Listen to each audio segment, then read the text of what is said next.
The birth of the family vlogger genre came just a few years after YouTube was established in 2005, and has long since courted controversy.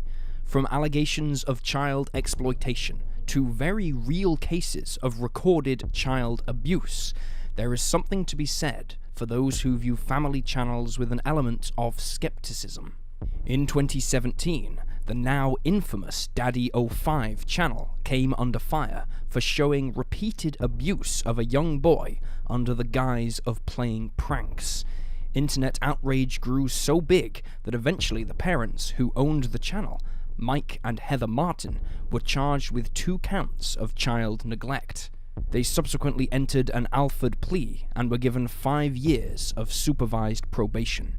As if this case weren't awful enough, in 2020, a new family channel was put under the microscope when clips about the children's punishments went viral, leaving many to question the ethics and morals behind family vlogging as a whole.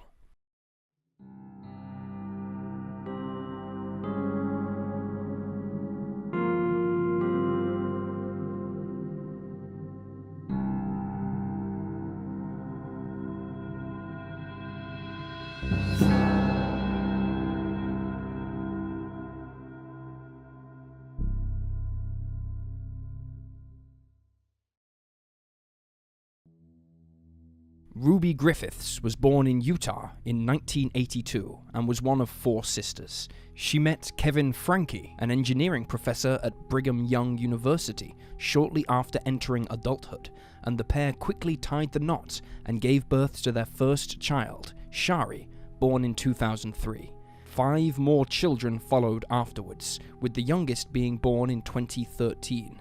The family were devout members of the Church of Jesus Christ of Latter-day Saints, with Ruby later stating that her social media presence allowed her to share her beliefs in a way that they normally wouldn't.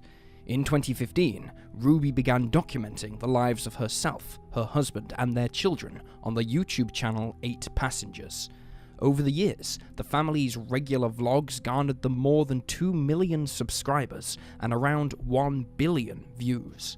On the surface, the Frankes seemed like another ordinary American family, and the initial criticisms were mostly about the children's lack of privacy. They often filmed their children's first shaves, and even recorded a shopping trip where one of their daughters was looking to buy a bra. Critics found this content to be exploitative and unnecessary, especially when teamed with such clickbait titles and thumbnails. Many suggested that this type of content would draw in individuals with more nefarious intentions. Over the next few weeks, fresh vlogs revealed that several of the Franke children did not have any friends. 2 of the older children also noted that they did not have access to their mobile phones in over a year. Before long, everyday viewers grew concerned about Ruby's overly harsh disciplinary methods, and their worries grew so loud that 8 Passengers became exposed to a much wider range of internet commenters. Massive commentary channels, ranging from Jay Aubrey to Swoop to H3H3, began covering the now viral clips of Ruby discussing her children's lack of food and proper beds, both of which she saw as fitting punishments for petty issues the children had apparently caused. Notably, Ruby was no stranger to cease and desist letters, as she sent out multiple to commentary channels at this time, including to YouTubers Ready to Glare and Sloan. One of the most notable instances of Ruby's so-called punishments was when her 6-year-old daughter turned up to school with no lunch. When she was contacted by the girl's teacher and asked to drop something off, Ruby refused. She claimed that it was the 6-year-old's responsibility to pack her own lunch in the morning, and said that going hungry throughout the day would be a punishment, which would help her daughter remember that she needed to make lunch for herself. Ruby added that she asked that her daughter not be given anything to eat by the school or her peers. In various other clips, Ruby can be seen telling 2 of her children that if they don't behave, they will not be allowed to eat dinner, threatening to behead one child's plush toy, and even, at one point, claiming that Santa wouldn't be visiting the 2 children that year because they were not responding to other forms of punishment. According to AP News, some of those other forms of punishment included being kept home from school and being forced to clean the floorboards. Ruby reportedly stated, quote, "It's because they're so numb, and the more numb your child is, the bigger the outcome they need to wake them up." Another controversial disciplinary measure carried out by Kevin and Ruby was when they sent their eldest son, who was 14 at the time, to a desert camp named the Anasazi Foundation Wilderness Program. The foundation's website states that parents who find it difficult to communicate with their children may find benefits in sending them to this wilderness camp, noting, quote, "We offer an opportunity to significantly improve their relationship through a walking in the wilderness." The foundation, a non-profit organization headquartered in Arizona, was founded in 1988 and reportedly aims to give troubled teens a chance to heal at the hands of nature. It offers not only the wilderness camp, but also several other resources for parents, including parent seminars. The wilderness program saw the Franks' eldest son be sent away from home for 10 weeks while living in the Arizona desert. According to Kevin, the idea with wilderness therapy is if you can survive with these peers in the wilderness with nothing more than the clothes on your back and a couple of field supplies, then there's nothing in this world you can't tackle. Ruby added that out in the desert, there were real threats, including snakes, bears, and cougars, stating, "I think close encounters would be good for him." Notably, the parents never revealed what their son had done that was so extreme they had resorted to sending him to a wilderness camp for difficult youths for over 2 months, away from everything and everyone he knew. The Franks' eldest son, though, wasn't out of the woods yet. In a later video, when he was 15, it was revealed that he'd lost access to his bedroom and been forced to sleep on a beanbag in the living room for 7 months after he played several pranks on his younger brother, including telling him they were going to Disneyland in the early hours of the morning, causing the younger sibling to pack a suitcase and head out to the car, and subsequently burst into tears when it was revealed the holiday wasn't happening. On a separate occasion, he pointed a BB gun at this same sibling's face. This string of out-of-proportion, cruel, and unnecessary punishments, including ritualized starvation, led to several exposés being created by the commentary community. But these critical videos are not without justification. Experts have noted that such severe discipline often does far more harm than good. Psychologist Marian Barker spoke with Business Insider about the issues surrounding the harsh punishment of children, stating, quote, "It is simply concerned with getting the child to conform to a set of predetermined, often poorly communicated, and ever-changing set of goalposts, so the child is almost doomed to fail. Children make choices with their behavior based on their emotions, and if you don't seek to understand and discuss these emotions, the child ends up storing up a host of resentment and anger at the very least. Worse," she added, "children can develop issues with self-worth and abandonment. Taking a child's bed is considered one of the worst forms of punishment a parent can dole out, as everyone seeks safety in their environment, and taking away the bed, quote, strips this out entirely and actually leaves the child in trauma." Likely due to the scandal in 2021, the 8 Passengers channel began to decline in popularity, and uploads became less frequent. Kevin told the media that the backlash the family had received over their punishment tactics had also led them to losing brand deals and sponsorships. Eventually, the channel was deleted altogether, and in its place, in June 2022, Connections was established. This new channel was designed to give and share family and parenting advice. Several years earlier, in 2019, Ruby had met Jodi Hildebrandt after she counseled one of the Frank children. Following this, Ruby hired Hildebrandt as her personal mentor. She later stated that Hildebrandt's teachings had led her to view a warped version of the world, claiming, "I was led to believe this world was an evil place, filled with cops who control, hospitals that injure, government agencies that brainwash, church leaders who lie and lust, husbands who refuse to protect, and children who need abuse." Jodi Hildebrandt was born in June 1969 and studied English literature at Brigham Young University in Provo, Utah, before achieving a master's degree in educational psychology from the University of Utah. After university, Hildebrandt worked as the program director for a drug rehabilitation facility in Utah and became a licensed counselor in 2005. 2 years later, she established Connections, which was described then as a relationship and business counseling company. However, Hildebrandt has had a less than stellar track record during her career. In 2012, she was put on probation for 18 months after disclosing sensitive, confidential information about a former client to the LDS Church and Brigham Young University several years earlier. She claimed that the patient had serious issues, but never formally diagnosed him, and reportedly didn't even spend enough time with the patient to figure out what was going on.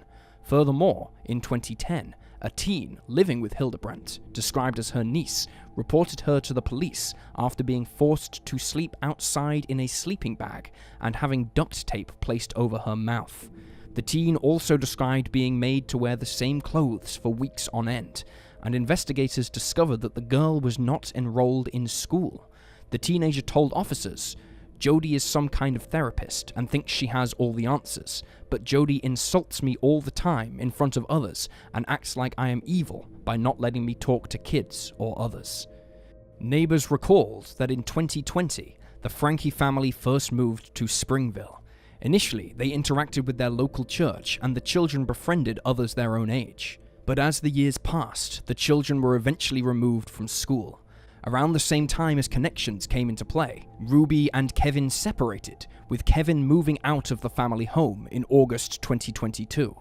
The children were frequently left home alone from this point on, and eventually, the blinds were left permanently closed and paper was placed over the windows. Both neighbors and the oldest Franke daughter, who was now at university, repeatedly tried to involve the police, but their requests that the children be checked on often led nowhere, as the children never answered the door. The audience Hildebrandt and Ruby had on Connections was not nearly as large and loyal as it had been on the 8 Passengers channel. Ruby also created a new Instagram account as part of her work with Connections, called Moms of Truth, which, similarly to Connections, offered parenting advice. On the Instagram account, Ruby stated that followers should avoid what she referred to as coping strategies. These coping strategies included social media, exercise, and socializing. Unsurprisingly, many people, including other parents, found the strategies that Connections taught to be extreme and harsh, with some critics likening the program to a cult. NBC News reported that several former clients said Hildebrandt's techniques were based in the LDS faith, and that she used an extreme approach that included shaming her clients. Connections branded itself as a support group designed for mothers, intended to help treat those lost in the darkness of a distortion. Together, Ruby and Hildebrandt created video content that taught things, including parents shouldn't love their children unconditionally, or that children don't deserve privacy. The pair were also accused of being homophobic, transphobic, ableist, and racist in this content. Everything in Ruby's life turned upside down when she and Hildebrandt were arrested in Urbans, Utah on August 30th, 2023, on suspicion of child abuse.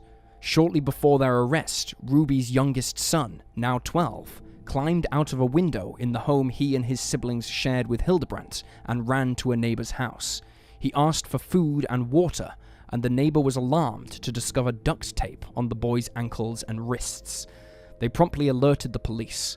Arrest records later stated that he was taken to the hospital and treated for deep lacerations from being tied up with rope, as well as malnourishment. His 9-year-old sister, Ruby's youngest daughter, was also rescued from the scene and found to be malnourished. The 2 remaining children in the house were taken into custody of Child Protection Services. Ruby's youngest son told police that Hildebrandt would put cayenne pepper and honey on their wounds, which were caused by being tied with a rope. Inside the home, investigators discovered sellotape, saran wrap, lots of paperwork, 2 super absorbent dressings, 2 Coban bandages, 3 sets of brown and white rope, 2 pairs of handcuffs, and 3 carabiners. Further information documented in the arrest record showed that Ruby had filmed a video in Hildebrandt's house just days earlier, meaning she was very aware of the abuse her children were suffering. She was denied bail following her arrest, given the state of her children and the fact that investigators still needed to speak with them. Both Ruby and Hildebrandt were subsequently charged with 6 felony counts of aggravated child abuse. During a shelter hearing about Ruby's 4 youngest children, her 2 oldest children had not been living at home at the time of the abuse, she made the bizarre allegation that one of the children had been sexually abusing a younger sibling and had allegedly confessed to sexually abusing others. In mid-December, Ruby's lawyers claimed she was a devoted mother as they looked to secure a plea deal. They claimed that Hildebrandt had taken advantage of the mother of 6, noting, quote, "Over an extended period, Hildebrandt systematically isolated Ruby Franke from her extended family, older children, and her husband, Kevin Franke. This prolonged isolation resulted in Ms. Franke being subjected to a distorted sense of morality, shaped by Hildebrandt's influence." A statement filed with the court to support her guilty pleas revealed that Ruby had abused her children from May 22, 2023, up until her arrest. She claimed that the punishments were a form of repentance and described her actions as acts of love. She also admitted that her actions involved physical torture. She sent her 12-year-old son to carry out demanding manual labor without shoes or water, leaving him with damaging sunburn. Furthermore, the boy was given little food and was often given plain meals, while everyone else got different, more flavorful dishes compared to him. Ruby also admitted to kicking the young boy while wearing boots, holding his head underwater, and hog-tying him. He was kept isolated with no entertainment. Ruby's youngest daughter didn't fare better. She was also forced to work outside, run on dirt roads without shoes for lengthy periods of time, and was starved and not given water. Both children were declined beds and had their heads shaved as punishment. In her diaries, Ruby referred to the children as spawns of Satan, and of her son stated, quote, "I will not feed a demon." She also called him a compulsive liar with a cold, dead heart. As for her youngest daughter, she wrote that she was manipulative and recounted the time she had had her stand in the rain for hours, cut off her hair, and once doused her in dog wash water after she complained about being hungry. Prosecutors later noted in a statement, "The women appeared to fully believe that the abuse they inflicted was necessary to teach the children how to properly repent for imagined sins and to cast the evil spirits out of their bodies." Both Ruby and Hildebrandt were deemed to be motivated by religious extremism. Ruby's husband, Kevin, reported that he had not seen his children for around 13 months since he and his wife had separated, and that he had no idea about the abuse that was happening.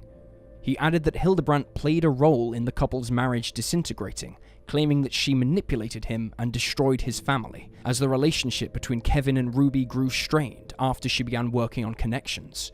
Ruby reportedly told her husband before he left that though their marriage needed work, it would be better if he moved out and ceased contact with his 4 youngest children.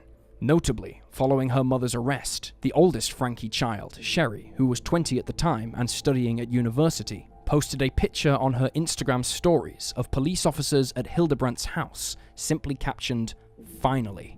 Shari had said in an April 2023 podcast that she had cut ties with her family a year earlier after she discovered that her mother was working on Connections with Hildebrandt.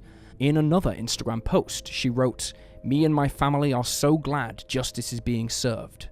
We've been trying to tell the police and CPS for years about this, and so glad they finally decided to step up. Kids are safe, but there's a long road ahead." Ruby's 3 sisters, who all have YouTube channels themselves, released a statement which claimed that they had been keeping quiet about Ruby for several years for the sake of her children, noting, quote, "Behind the public scene, we have done everything we could to try and make sure the kids were safe. Ruby was arrested, which needed to happen. Jody was arrested, which needed to happen. The kids are now safe, which is the #1 priority." Following Ruby's arrest, Kevin began seeking custody of his children and filed for divorce. He also attempted to get his eldest daughter, Shari, arrested for stealing electronics and passports 2 days after the arrests, stating that she was not lawfully allowed in their home. Shari claimed she was not aware that she was not allowed into her parents' home, and Kevin allegedly threatened to sue the police department because they declined to press charges against her. Ruby ultimately pled guilty to 4 counts of child abuse in December 2023 and was given 4 1 to 15-year sentences in prison. Hildebrandt received the same sentence, and they will both serve them consecutively. Due to a Utah law that caps the sentence duration for consecutive penalties, they will only serve 30 years max in prison, despite their sentences totaling a maximum of 60 years. At the sentencing, Hildebrandt simply stated, "I sincerely loved those children. One of the reasons I didn't go to trial is because I didn't want them to relive this. I desire for them to heal physically and emotionally." The prosecution didn't buy it. They described her as a risk to the community and noted her lack of remorse where her actions were concerned. Ruby, meanwhile, while pleading guilty, stated, "With my deepest regret and sorrow for my family and my children, guilty." At the sentencing hearing, she added, "I'll never stop crying for hurting your tender souls. My willingness to sacrifice all for you was masterfully manipulated into something very ugly. I took from you all that was soft and safe and good." About Hildebrandt, she stated, "I was led to believe the world was an evil place. For the past 4 years, I have chosen to follow counsel and guidance that have led me to a dark delusion." And there you have the facts. Please leave a comment below with your own thoughts and reactions, and remember to like this video and subscribe to support the channel. Thank you for watching. Stay alert, stay safe, and I'll see you next time.